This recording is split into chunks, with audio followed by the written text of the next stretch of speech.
우리 하나님 말씀입니다. 하나님 말씀, 본문 하나님 말씀 사도행전 9장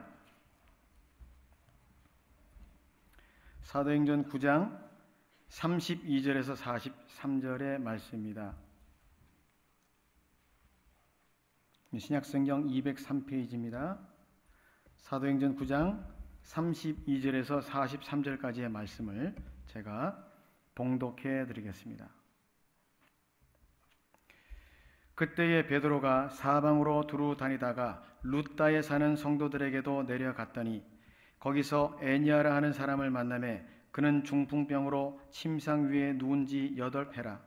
베드로가 이르되 애니아야, 예수 그리스도께서 너를 낫게 하시니 일어나 내 자리를 정돈하라 한데 곧 일어나니 룻다와 사론에 사는 사람들이 다 그를 보고 주께로 돌아오니라. 욥바에 다비다라 하는 여제자가 있으니 그 이름을 번역하면 도르가라. 선행과 구제하는 일이 심히 많더니 그때 병들어 죽음에 시체를 씻어 다락에 누이니라. 룻다가 욥바에서 가까운지라 제자들이 베드로가 거기 있음을 듣고 두 사람을 보내어 지체 말고 와 달라고 간청하여 베드로가 일어나 그들과 함께 가서 이르매 그들이 데리고 다락방에 올라가니 모든 과부가 베드로 곁에 서서 울며 도르가가 그들과 함께 있을 때에 지은 속옷과 겉옷을 다 내 보이거늘 베드로가 사람을 다 내보내고 무릎을 꿇고 기도하고 돌이켜 시체를 향하여 이르되 다비다야 일어나라 하니 그가 눈을 떠 베드로를 보고 일어나 앉는지라. 베드로가 손을 내밀어 일으키고 성도들과 과부들을 불러들여 그가 살아난 것을 보이니 온 욥바 사람이 알고 많은 사람이 주를 믿더라. 베드로가 욥바에 여러 날 있어 시몬이라 하는 무두장의 집에서 머무니라. 아멘. 베드로가 행한 이적이라는 말씀의 제목으로 함께 말씀의 은혜를 나누고자 합니다. 스데반의 순교 사건을 필두로 해서 예루살렘 교회 박해가 일어나자 사도들을 제외한 모든 우리 성도들이 사방으로 흩어지게 되었고, 그로 말미암아 빌립이 사마리아에서 전도해서 큰 붕의 역사가 일어났습니다. 이로 인해 베드로와 요한이 사마리아 교회를 방문한 바가 있었지요. 그리고 이제는 사마리아뿐 아니라 각 지역에 복음이 확산이 되면서 곳곳에 기독교 공동체, 교회가 생겨나기 시작합니다.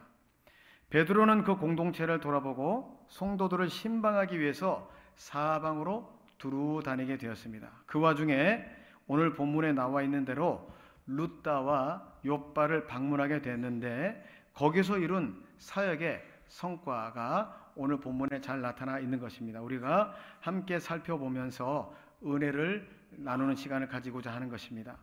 우리 먼저 32절 말씀을 다 같이 한번 읽어보겠습니다. 32절입니다. 그때에 베드로가 사방으로 두루 다니다가 룻다에 사는 성도들에게도 내려갔더니, 말씀에 보니까 사방으로 두루 다녔다라고 말씀하고 있습니다.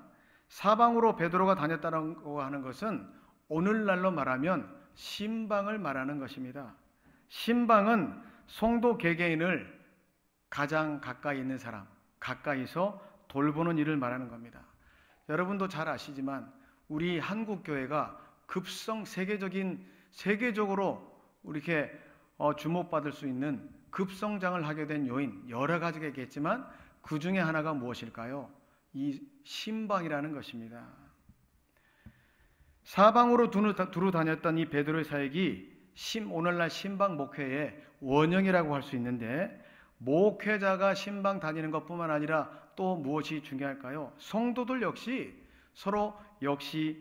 서로 자주 만나고 연락도 하면서 돌보게 될 때 서로의 필요가 채워지고 건강한 교회 공동체가 되는 것이고, 바로 그것이 교회가 붕하게 되는 길인 줄로 믿으시기 바랍니다. 히브리서 10장 24절 25절 말씀이 이렇게 말씀합니다. 서로 돌아보아 사랑과 선행을 격려하며 모이기를 패하는 어떤 사람들의 습관과 같이 하지 말라고 권면하고 있습니다. 이 말씀 앞에는 뭐가 있을까요? 그날이 가까이 오물 볼수록 예수님은 반드시 다시 오십니다. 예수님이 다시 오실 때는 구원주로 오시는 것이 아니라 심판주로 오시게 되는 것입니다. 믿는 사람, 믿지 않는 사람으로 구분할 뿐만 아니라 믿는 사람은 양과 염소로 구분하게 되는 것이죠.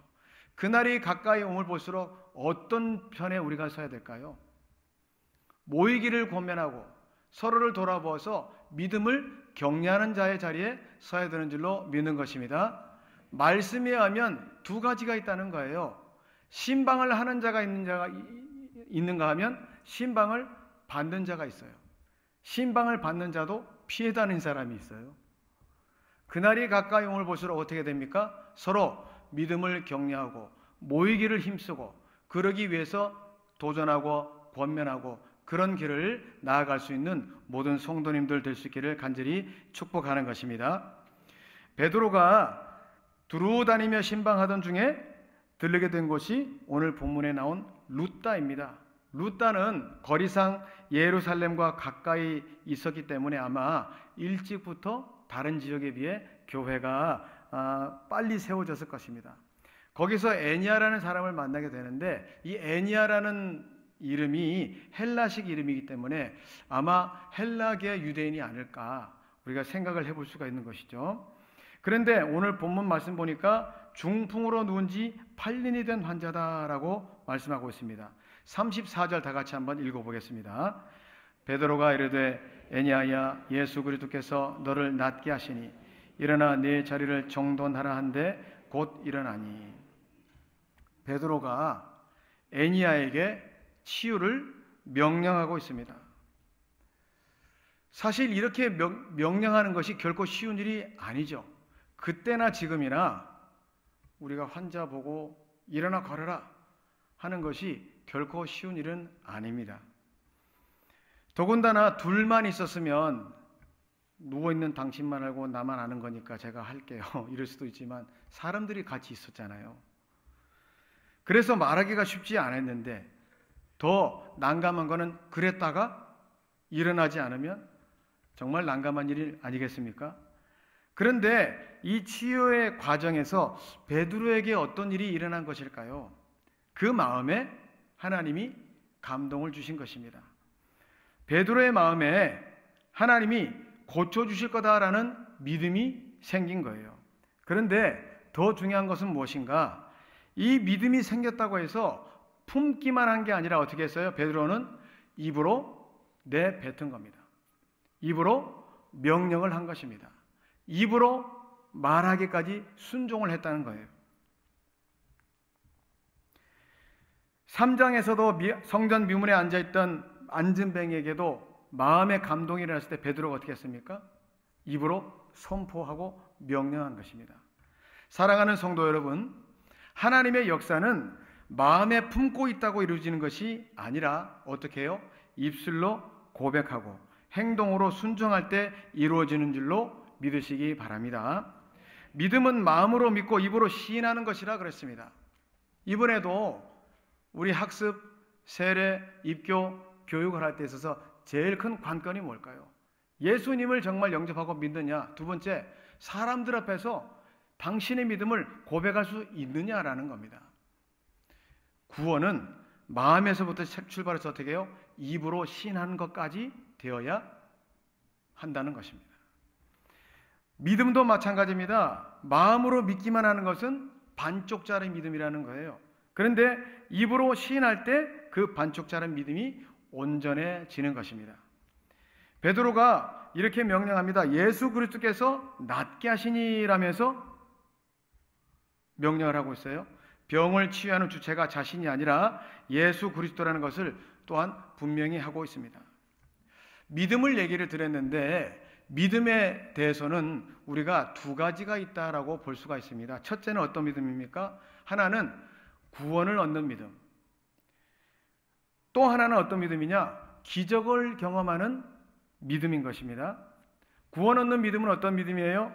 단순합니다. 누구든지 예수 그리스도를 구주로 믿기만 하면 구원을 받을 수 있다라고 말씀하고 있습니다. 그런데 성경에 보니까 어떤 말이 나와요? 내 믿음이 크도다 이렇게 얘기하고 있어요. 믿음은 믿음인데 큰 믿음, 작은 믿음이 있다라는 거예요. 믿음도 수준이 다르다는 겁니다. 그리고 그 믿음에 대해서 하나님이 말씀하시고 평가를 하고 있다는 거예요. 성경에 나오는 큰 믿음과 작은 믿음은 구원과 관련된 믿음이 아니라 바로 기적과 관련된 믿음인 것입니다. 그런데 이 기적은, 하나님의 기적은 어떤 사람에게만 나타날 것일까요? 바로 큰 믿음을 가진 자, 적극적인 믿음을 가진 자에게만 해당된다는 것입니다. 베드로는 이 기적을 일으킬 수 있는 큰 믿음이 있었던 것입니다. 그래서 하나님께서 그를 통해 일하신 것입니다. 사랑하는 성도 여러분, 지금도 하나님의 능력을 믿고 기도하면 병이 낫는 줄로 믿으시기 바랍니다. 문제가 무엇일까요? 그 믿음이 나에게 있느냐 없느냐. 오늘 말씀을 통해서 내 믿음은 어느 정도일까, 어느 수준일까 돌아볼 수 있는 시간 되시기를 바라는 것입니다. 특별히 이런 기적이 또 언제 일어나는 것입니까? 35절에 베드로의 이 치유 명령을 통하여서 이 에니야가 일어서게 되는데 그 결과가 35절에 기록이 되어 있는데요. 35절에 보니 루다와 사론에 사는 사람들이 다 그를 보고 주께로 돌아왔다 말씀하고 있습니다. 믿음으로 행하고 기적이 일어난 이후의 결과를 성경이 분명히 말씀을 해주고 있는 거예요. 하나님이 영광 받으시기 위해 많은 사람들이 이를 보고 주께로 돌아오게 하시기 위해 어떻게 해요? 하나님이 이 기적을 베푸셨다는 겁니다. 초대교회에서 이런 이적들이 보편적으로 일어난 것처럼 오늘날에도 보면 선교지 같은 데서 이런 일들이 많이 일어나는 것을 보게 됩니다. 왜 그럴까요? 왜 선교지 같은데 또 극한 상황에 있는 곳에 왜 이런 기적들이 더 많이 일어나는 것일까요? 그건 바로 많은 자들이 주께로 돌아오게 하시기 위해 이런 기적이 일어났다는 겁니다. 요한복음 20장 20절 21절의 말씀을 제가 읽어드립니다. 예수께서 제자들 앞에서 이 책에 기록되지 아니한 다른 표적도 많이 행하셨으나 오직 이것을 기록함은 너희로 예수께서 하나님의 아들 그리스도심을 믿게 하려 함이요 또 너희로 믿고 그 이름을 힘입어 생명을 얻게 하려 함이니라. 기적을 베풀어 주신 이유는 내가 행복하고 더 편하게 살기 위해서 하나님이 그래서 사랑하시니까 기적을 주시는 것이 아니라 어떻게 해요? 그 기적을 보고 예수님이 구주시구나, 예수님 살아계시는구나, 예수님 믿게 하기 위해서 기적을 하나님께서 베풀어 주신다라고 성경은 분명히 말씀하고 있다는 것입니다. 많은 사람들이 기적을 바랍니다. 그런데 가만히 살펴보면 그 기적의 목적이 너무나 개인적인 것을 볼 수 있습니다. 우리가 받지 못하는 것이 첫째는 구하지 아니하며 둘째는 정욕을 위하여 구하기 때문이라고 했는데 기적도 마찬가지죠. 예수 믿는 내가 잘 되면 하나님 영광 받는 거 아니야. 그런 것으로 내 성적 올라가면 하나님 영광이지. 내 회사 잘 되면 내가 지금 파산했지만 하나님 잘 되게 해주시고 떵떵거리고 살게 되면 하나님 영광이지. 그렇게 합리화하지 말라는 거예요. 기적은 반드시 예수 그리스도를 믿게 하려는 것, 그로 말미암아 교회가 든든히 서가게 하는 것이 목적이라는 것입니다. 그래서 우리 삶 속에도 기적이 필요한 부분이 분명히 있습니다. 그리고 기적은 여전히 나타나는 줄로 믿으시기 바랍니다. 그런데 그것으로 내 가족과 내 주변이 하나님 살아계심, 예수님을 구주로 믿는 결과로 나타나게 된다면 반드시 우리의 믿음대로 기적은 일어나게 될 것입니다. 그래서 어떻게 해요? 간절히 바라는 것이 어떤 것으로 연결이 돼야 됩니까? 그렇다. 내 주변, 내 가족, 내 주변의 이웃 사람들이 하나님 살아계심을 이걸 보고 반드시 보게 돼야 된다. 그 믿음을 가지고 간절함으로 기적을 구하고 큰 믿음을 소유하며 그렇게 순종하며 나갈 수 있는 모든 성도님들 되시기를 축복하는 것입니다. 장면이 바뀌고 있습니다. 두 번째 방문지 지중해 연안의 항구 도시인 욥바가 나오고 있습니다. 욥바는 구약의 선지자 요나가 하나님을 피해서 다시스로 도망하려고 배를 탔던 곳이기도 합니다. 오늘날에 지금 이스라엘 수도인 텔아비브의 옛 이름이기도 한 것이죠. 이곳에 다비다라 하는 여제자가 있었는데, 다비다라는 이름은 아람어로 된 이름이고, 뒤에 성경에 보니까 도르가라고 또 얘기하고 있습니다. 도르가라는 것은 헬라식 이름입니다. 다비다의 신분에 대해서는 알 수는 없지만 아마 재산이 많은 여인이었던 것 같습니다. 이 다비다가 선행과 구제에 많은 사람이었고, 특별히 율법의 가르침처럼 고아와 과부, 특별히 과부를 잘 돕는 사람으로서 많은 과부들의 사랑과 존경의 대상이 된 사람이었습니다. 그런데 안타깝게도 다비다가 병이 들었고 죽게 된 것이죠. 그래서 사람들이 시체를 싣고 다락에 누이고 가까운 이 루다에 베드로가 있다는 소문을 듣고 두 사람을 보내서 베드로를 속히 오도록 요청을 한 것입니다. 왜 그들이 베드로를 청하였는지 정확하게 구체적으로 우리가 알 수는 없겠지만, 다비다가 죽은 것을 너무 애석해서, 그리고 우리를 돕는 사람인데 이렇게나 빨리, 아쉬운 마음도 있을 것이고 다시 살려볼 수 있지는 않을까, 베드로를 청했거나 아니면 슬픔 당한 자들을 위로해서 기도해주고 위로받기 위해서 아마 청했을 수도 있는 것이겠죠. 우리가 40절을 한번 읽어보겠습니다. 40절 말씀입니다. 베드로가 사람을 다 내보내고 무릎을 꿇고 기도하고 돌이켜 시체를 향하여 이르되 다비다야 일어나라 하니 그가 눈을 떠 베드로를 보고 일어나 앉는지라. 베드로가 사람들을 다 내보냈습니다. 그리고 간절히 무릎을 꿇고 기도했습니다. 그리고 시체를 향하여서 명령합니다. 다비다야 일어나라. 그런데 이 장면을 가만히 보니까 흡사 뭔가 닮은 부분이 있습니다. 어떤 사건이 연상이 됩니까? 예수님께서 야이로의 딸을, 죽은 어린 딸을 살리실 때도 똑같은 방법으로 한 것이죠. 누가 누구를 따라 했을까요? 베드로가 예수님의 모습을 기억하고 그대로 따라한 것입니다. 예수님이 달리다굼 소녀야 일어나라 라고 한 것을 이 베드로는 어떻게 돼요? 다비다굼 다비다야 일어나라 이렇게 한 거예요. 우리가 이걸 통해서 볼 때 생각해 볼 수 있는 게 뭐냐면, 베드로가 이 상황을 통해서 예수님이 했던 상황이 기억이 난 것이고 그것을 기억해서 그대로 했다는 겁니다. 사람들은 누군가에게 영향을 반드시 받게 되어 있죠. 그런데 좋은 영향, 좋은 모델이 돼서 각인이 된 사람은 그걸 통해서 그대로 했었을 때 어떻게 해요? 성공의 길, 바른 길로 갈 수 있지만, 안 좋은 모델이 기억에 남아서 그대로 하는 건 어떻게 해요? 안 좋은 길로 가게 되는 것이죠.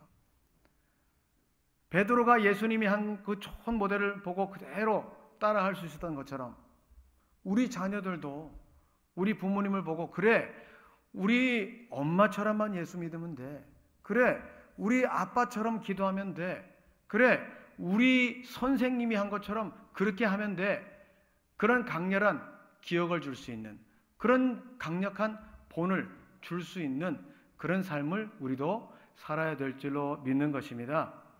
우리 자녀들의 인생도 그래서 어떻게 해요? 나한테 달려있는 거예요.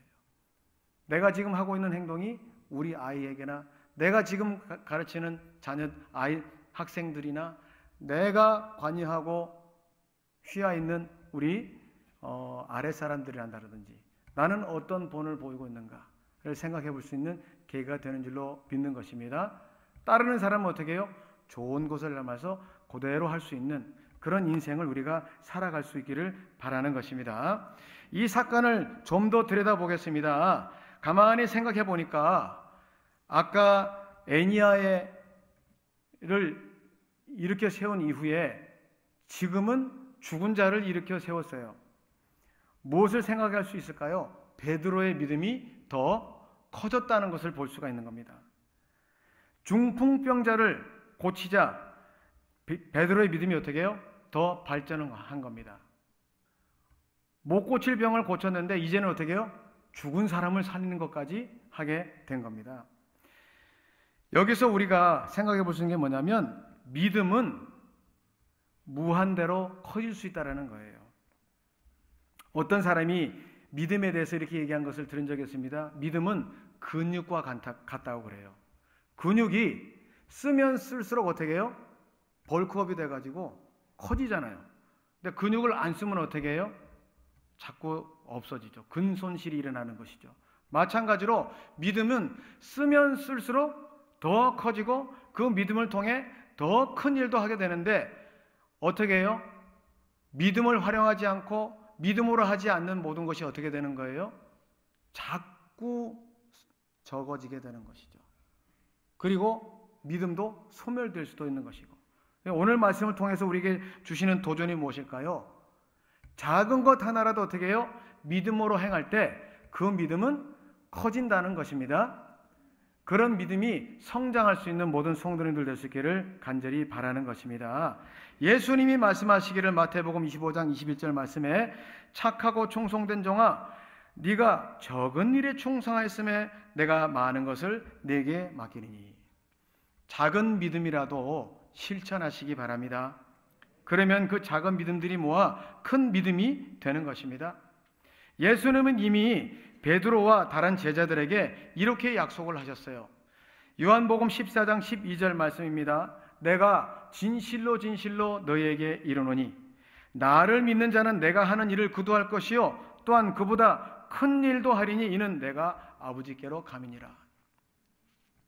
예수님이 지금 볼 때는 보잘것없는 제자들이지만 장차 너희가 나와 같은 일도 할 뿐만 아니라 더 큰 것도 하리라 그래요. 왜 그렇죠? 믿음이 그렇게 커진다라는 거예요. 시작은 이렇게 작지만 어떻게 해요? 순종하고 해 나갔을 때 그 믿음이 커져서 예수님보다도 더 큰 일을 한다고 예수님이 예언을 해 주신 것입니다. 그리고 그대로 베드로에게 일어났어요. 베드로가 물고기를 잡으러 갔을 때는 한 마리도 못 잡았지만 깊은 데로 가서 그물을 던지라 했더니 물고기가 막 혼자서 못 끌 정도로 많이 오니까 놀랐어요. 예수님 말씀하세요. 두려워하지 마라. 놀라지도 마라. 그 일을 가지고 놀라느냐? 앞으로 너는 사람을 낚는 어부가 될 거야 했더니 어떻게 해요? 3,000명이 듣고 한순간 회개하는 일들이 베드로에게 일어난 겁니다. 왜 그래요? 믿음이 커졌거든요. 병든 자를 일으켰더니 어떻게 나중에는 죽은 자도 살려내는 겁니다.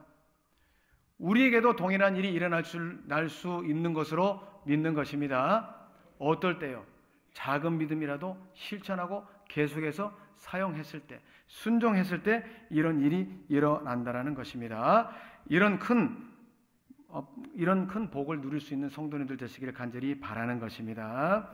룻다의 애니아의 기적에 의해서 이 욥바의 다비다가 살아난 일을 통해 동일한 결과가 일어났습니다. 42절에 보니 온 욥바 사람이 알고 많은 사람이 주를 믿더라. 하나님 똑같이 반복해서 얘기하는 거예요. 기적이 일어나는 것은 그 사람의 행복만이 아니라 그것이 아니라 어떻게 해요? 많은 사람들이 그걸 보고 예수님이 구주시구나를 믿게 하려고 일어났다라는 것입니다. 이 은혜를 구하는 그리고 이 은혜를 받는 성도님들 되시기를 바라는 것입니다. 마지막으로 우리가 43절 한번 보겠습니다. 43절 한번 읽어보겠습니다. 시작. 베드로가 욥바에 있어 시몬이라 하는 무두장의 집에서 머무니라. 두 가지 사건 이후에 베드로가 무두장의 집에서 머물렀다라는 말씀을 표현을 하고 있습니다. 시몬이라고 하는 사람이 무두장이다. 피장의 집이라고 하는데 이 무두장이는 가죽으로 천막이나 생활용품을 만드는 피혁 가공업자를 말하는 것입니다. 앞서서도 들은 분들도 있을 것이고요. 율법에서는 시체를 만지면 부정하다고 합니다. 사람이든 동물이든. 그래서 만지면 너는 부정한 자야. 그래서 함께 하지를 못해요. 그래서 아마 안쪽에 살지 못하고 해안가 멀리 떨어져서 아마 그런 사람들이 많이 있었지 않았을까. 율법으로 보면 부정한 일에 속하는 일인데 말씀 보니까 베드로가 무두장의 집에서 여러 날 있었더라. 베드로가 원해서 갔는지 아니면 그렇게 누구에게 인도함을 받아서 가게 됐는지를 모르지만 분명한 건 뭐라고요? 하나님이 거기로 머무르게 하셨다라는 겁니다. 이게 43절 말씀이 사실은 9장 말씀보다는 10장과 관련이 있어요. 10장에 나오는 다음 내용이 뭐냐? 고넬료 얘기가 나옵니다. 이방인 얘기예요. 로마 백부장 이방인 이야기. 이방인과 함께하는 것도 정결법에 위배됩니다. 무슨 얘기일까요? 하나님이 베드로를 그렇게 이끌고 가시는 거예요. 여러분, 여기서 우리가 생각해 볼 수 있는 게 뭐냐면 잠언 16장 9절 말씀에 이렇게 얘기합니다. 사람이 마음으로 자기의 길을 계획할지라도 그의 걸음을 인도하시는 이는 여호와시니라. 사람이 자기 계획한 대로 뜻한 대로 인생이 다 됩니까? 그렇지 않다는 걸 너무나도 잘 알잖아요. 그런데 그게 왜 그러느냐? 내 인생이 내 것이 아니고 하나님의 것이고 하나님의 주관대로 이 세상과 내 인생이 흘러가기 때문이라는 거예요. 베드로의 입장에서 볼 때는 10장에 보니까 보자기에 동물들이 내려와요. 부정한 동물이에요. 하나님이 잡아먹으라. 저는 속되고 깨끗하지 않은 거 먹지 않습니다. 누가 너더러 속되다고 그러더냐? 하나님이 깨끗한 게 한 것을 왜 속되다고 하느냐? 자꾸 베드로를 바꿔주세요. 베드로 입장에서 볼 때는 무두장의 집에 가든지 이방인을 만나든지 맞듣지 않아요. 그런데 사도행전에 흘러가는 역사를 보면 하나님의 말씀대로 진행되는 겁니다. 사도행전 1장 8절 말씀에 성령이 너에게 임하시면 너희가 권능을 받고 예루살렘과 온 유대와 사마리아와 땅끝까지 이르러 내 증인이 되리라. 사도행전 한 장 한 장 모든 역사가 그렇게 진행이 되고 있는 거예요. 9장 10장에 들어서서 어떻게 됩니까? 사마리아까지 간 복음이 이제는 이방으로 가야 되는데 그 이방을 선교하는 데서 제일 걸림돌이 뭐예요? 율법이에요. 근데 하나님이요 넘어서게 하는 거예요. 베드로 입장에서 볼 때는 원치 않아요. 맞듣지 않아요. 하고 싶지 않아요. 근데 하나님이 하게 하세요. 우리 인생도 볼 때 내가 계획한 게 아니에요. 나는 그렇게 하고 싶지 않아요. 내 버킷리스트는 그게 아니에요. 근데 하나님이 바꿀 수가 있어요. 어떻게 해요? 하나님의 뜻을 쫓아가야 된다는 거예요. 또 무엇입니까? 이건 내가 실패한 게 아니고 하나님이 그렇게 인도하셨구나. 그래서 내 인생을 생각해보고 해석할 때 어떻게 해요? 실패했다고 낙심하지 말고 내 생각한 대로 되지 않았다고 해서 잘 안 되는 게 아니고 그러니까 아니라는 겁니다. 우리가 아무리 저는 그렇게 안 해야 한다 할지라도 어떻게 해요? 하나님은 하나님의 일을 해 가시는 거예요. 그리고 어떻게 보면 억지로라도 그렇게 해 나가시는 거예요. 그리고 어떻게 해요? 그렇구나. 인생은 하나님의 순리대로 되는 것이구나. 그걸 인정하고 나갈 때 그리고 순종하며 나갈 때 어떻다고요? 그 사람이 지혜로운 사람이라는 것을 믿으시기 바랍니다. 뒤에 나온 얘기지만 사울이 예수님 믿고 열심히 복음 전도하려고 해서 만반의 1차 전도 여행이 끝나고 나서 2차를 가려고 만반의 준비를 다 하고 팀도 만들고 다 꾸렸는데 갑자기 전날 밤에 성령님이 아니야 바꾸세요. 어디로요? 나는 아시아로 터키 쪽으로 가려고 하는데 하나님이 아니야 마게도냐 그리스로 넘어가. 바꾸려고 했으면은 자기 혼자만 바꾸는 게 아니었을 거예요. 팀원들한테 일일이 얘기 다 해줘야 되죠. 예산이 틀려지죠. 다 바꿔야 되는 거예요. 왜 그러지? 맞듣지 않아요. 그런데도 순종하며 나갈 때 어떻게 됐어요? 그리스로 넘어가서 로마가 기독교로 바뀌게 되고 전 유럽이 바뀌게 되고 그 복음이 미국으로 건너고 그 복음이 우리 한국으로 건너온 거예요. 만약에 그로 가지 않았으면 이 세상의 세계사가 어떻게 바뀌었을지 모르는 일이죠. 그러니까 내 계획과 생각이 대로 안 된다고 한다 할지라도 어떻게 해요? 하나님의 뜻은 어디 있을까? 우리는 생각해보고 내 뜻대로가 아니라 하나님 뜻이군요. 그것이 지혜이고 성숙한 믿음인 줄로 믿는 것입니다. 그런 복과 은혜를 다 누릴 수 있는 모든 성도님들 될 수 있기를 간절히 축원합니다. 우리가 말씀을 정리해 보겠습니다. 우리가 베드로가 신방한 것처럼 마지막이 가까이 오물 볼수록 어떻게 해요? 부지런히 모여야 됩니다. 부지런히 서로 돌보고 부지런히 서로 권면하고 격려해야 되는 줄로 믿습니다. 이 편에 설 수 있는 모든 성도님들 되시기를 바라는 것입니다. 둘째, 베드로처럼 믿음으로 선포하고 작은 믿음으로라도 실천해서 큰 믿음의 소유자, 그래서 기적을 경험할 수 있는 그런 성도님들 될 수 있기를 바라는 것입니다.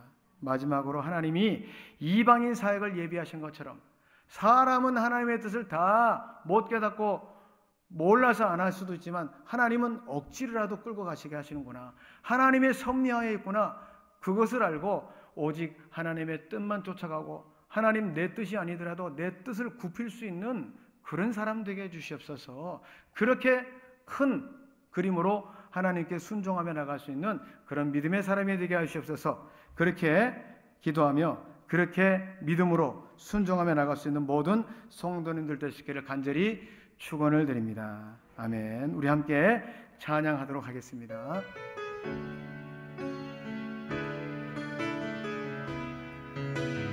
우리 다 같이 일어나셔서 전능하신 나의 주 하나님 찬양하겠습니다. 전능하신 나의 주 하나님은 능치 못하실 일 전혀 없네. 우리의 모든 간구도 우리의 모든 생각도 우리의 모든 꿈과 모든 소망도 신실하신 나의 주 하나님은 우리의 모든 괴로움 바꿀 수 있네. 불가능한 일 행하시고 죽은 자를 일으키시니 그를 이길 자 아무도 없네. 주의 말씀을 의지하여 깊은 곳에 금을 던져 오늘 그가 놀라운 일을 이루시는 것 보라. 주의 말씀을 의지하여 믿음으로 금을 던져 믿는 자에게 능치 못하옵네. 주의 말씀을 의지하여 주의 말씀을 의지하여 깊은 곳에 금을 던져 오늘 그가 놀라운 일을 이루시는 것 보라. 주의 말씀 의지하여 믿음으로 금을 던져 믿는 자에게 능치 못하옵네. 다 같이 한번 기도하기를 원합니다. 말씀 붙들고 기도합니다. 기적은 반드시 일어납니다. 믿음이 있는 자에게 기적은 일어납니다. 2000년 전의 일만이 아닙니다. 오늘날에도 일어납니다. 하나님, 저에게는 기적이 필요합니다. 그 일을 통하여서 나도 예수 잘 믿고 주변에도 예수 믿는 사람들이 늘어나게 하여 주시옵시고 작은 믿음이라도 실천하여 하나님 약속하신 기적의 은혜를 맛볼 수 있게 하여 주시옵소서. 다 같이 한번 기도하겠습니다. 하나님 아버지 감사합니다.